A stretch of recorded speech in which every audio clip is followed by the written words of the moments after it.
Hey, what's up? I think this is my actual first time doing a true crime thing. So it's just so I don't know if y'all want to see any pictures or whatever the case may be of the person who did it, whatever the case may be.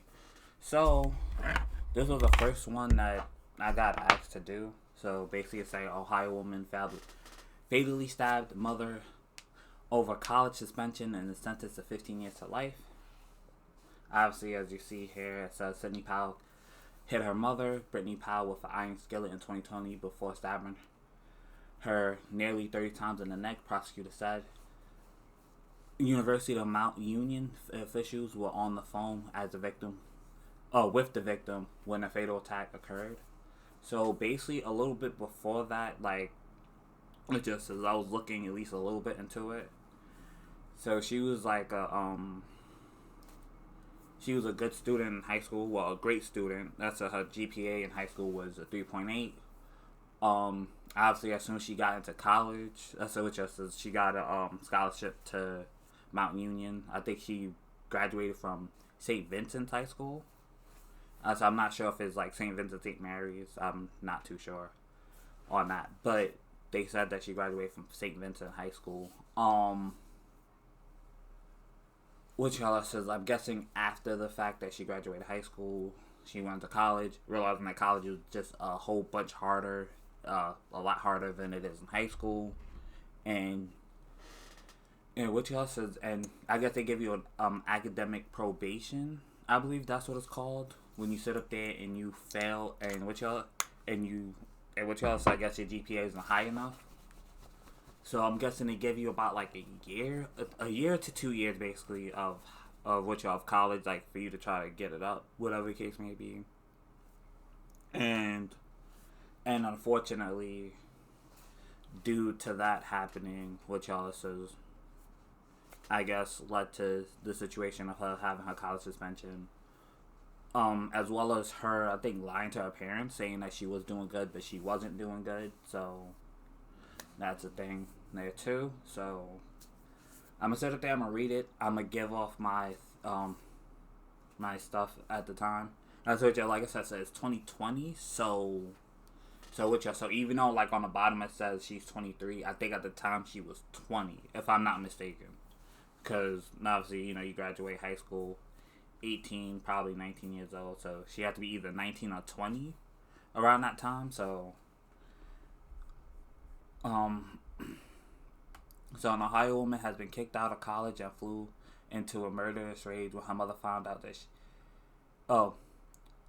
into a murderous rage when her mother found out was sentenced to at least 15 years behind bars Thursday. Oh, okay. Sidney Powell, 23, will be eligible for parole after serving a decade and a half custody under the life prison term imposed by Summit County. Please court Judge Kelly Coughlin. Okay, McCoughlin. All right, so I'm guessing this is like the end details of it. Obviously, you see her face. So okay, so Powell hit her mother, Brenda Powell, 50, with an iron skillet on March 3rd, 2020, in Akron, before she stabbed her nearly 30 times in the neck, prosecutor said. Jeez Louise. A jury last week found her guilty of murder, assault, and tampering with evidence.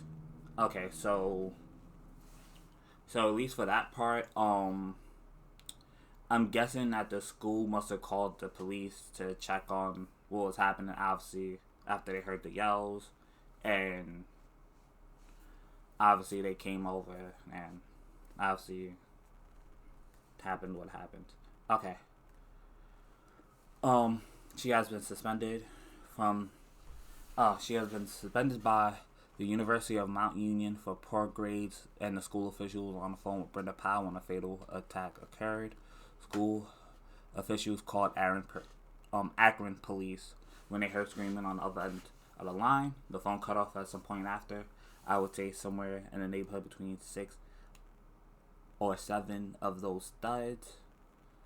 sort of thud sounds and scream. Wow. And screaming has continued. Associate Dean of Students, Michelle Gaffey, testified this month. So at the time they testified for it, alarmed school officials repeatedly called the Powell home back before a woman picked up claiming to be Brenda Powell, who was a child life specialist at Akron. Oh, wow. At Akron Children's Hospital. Wow. Okay. So is it so? Okay, cool. So the voice on the other end ends saying, "Yes, this is Brenda. Yes, this is Brenda." Gaffey recalled, "It's not Brenda. I'm sure this is Sydney." Both Dean of Students John Fraser and I looked at each other and sort of shook our heads and said, "This is not Brenda." Then he said, "Sydney, I think this is you. This isn't Brenda." The phone went dead. Either the phone went dead or she could have hung up the phone. I don't know. Sydney Powell wearing orange jail garments, the ones that you seen up above, declined to make a statement in court because of her coming pill case, her defense lawyer said.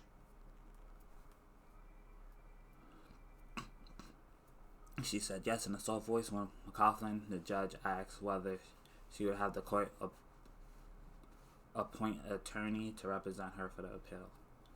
To the victim, family, friends, I'm terribly sorry for your loss here. Coughlin told the court, "I can't imagine what you've been through."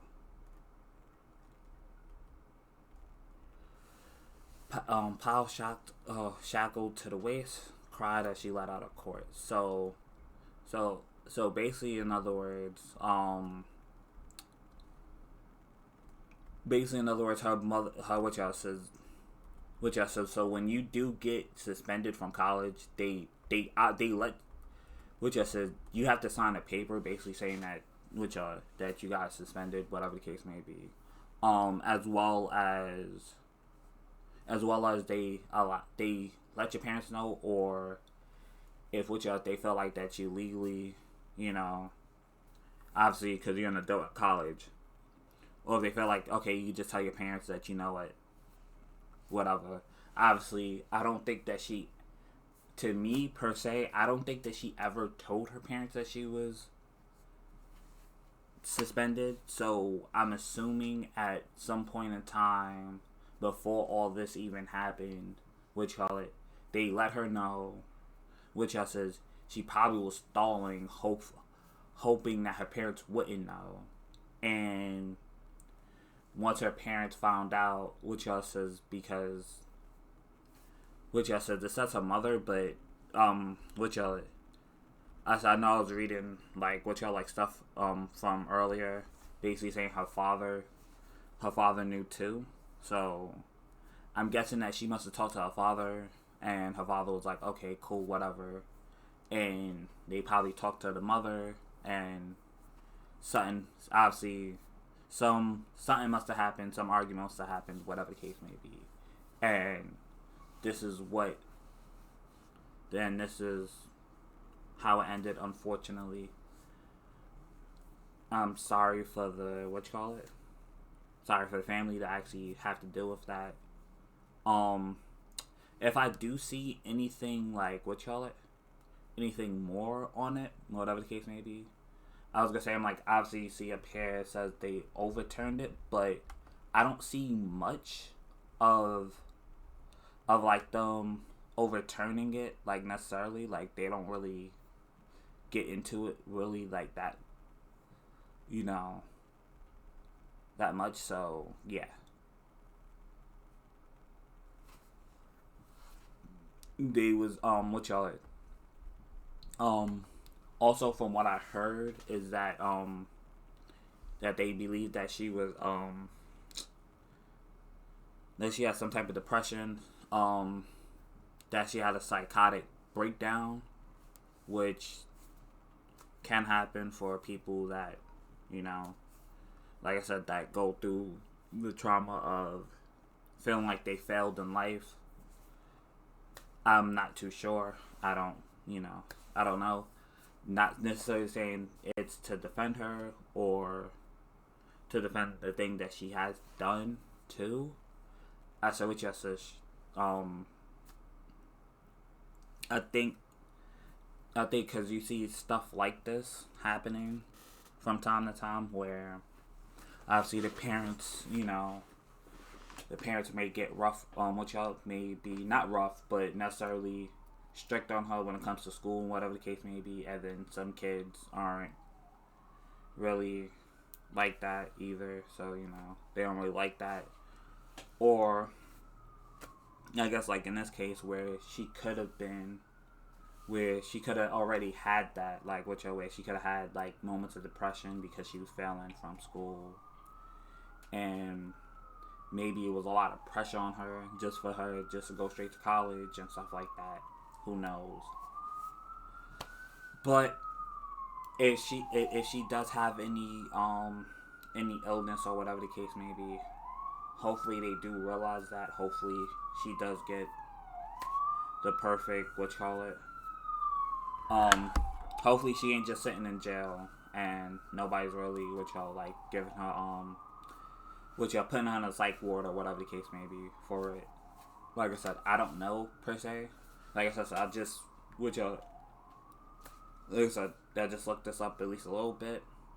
That's it, not crazy amount. I said I know people have covered the story because, like I said, the story I think the story came out in 2023, and they were planning on overturning it in 2025. But I'm not too sure what happened necessarily. Like I said, after that, but so once again, I feel bad for the father and the rest of the family that had to deal with it. Tell me if y'all want to see more stuff on this, or if y'all want to see like actual video and stuff like that. I'll see what I can try to do when it comes to that. Cause like I said, obviously the Chuck E. Cheese one that I did before, I think after that part where I cut it off, I couldn't show anymore because obviously the interrogation and stuff like that, you can't really show that stuff on YouTube. So if y'all want to see the part where, like, if it's a true crime, if y'all want to see the part up until, like, they get arrested or whatever the case may be, and I'll just explain everything that happened, like how I kind of did here, let me know. But I hope that once again, with Justice, I'm not sure if how her life was beforehand with Justice, but I can at least say it's okay to fail with Justice. Shoot, the only time to me that you fail is when you stop trying to do something, right? But if it's too hard for you and you not really grasping it and whatever the case may be, it's alright to take a step back, look back on it, whatever the case may be. Maybe it may not be the time for you to necessarily do this type of work or whatever the case may be. It's just not your time. And you know what? That's fine. I saw it just as I'm hoping that she does realize that. I'm not too sure if she has or whatever the case may be. But like I said, this whole story is just unfortunate. It's just unfortunate. And it sucks. Because I'm pretty sure she didn't have to go to jail, and I'm pretty sure the mother didn't have to die either. Same thing with, they probably could have talked it out or whatever the case may be. I also do know, which just that they give you like a semester off, like for college suspension, depending on depending on how the kid is or whatever the case may be. So if she did have those psychotic / thingy, her mother could have actually, her parents as a matter of fact, could have actually showed the school that, like, necessarily like, okay, well, my kid is going through this and whatever the case may be, could it be fine for me to enroll her back in school or whatever the case may be, blah blah blah. I think if I'm not mistaken, after that, which like your kid can't mess up at all, so your kid would have to get his or her grade back up to at least to where the school actually says that it's okay, and then they could keep staying in school. But I think they give you one more chance after that, if I'm not mistaken. So that's another thing too. But I'm gonna let y'all go. See y'all later. If y'all want to see more of this, like I said, let me know. As well as if y'all want to see actual video of it and not me just talking about it on the NBC News stuff and stuff like that. So that's it. Peace out. See y'all later. I'll probably make another video, but like I said, peace out. See y'all later, and have a great day.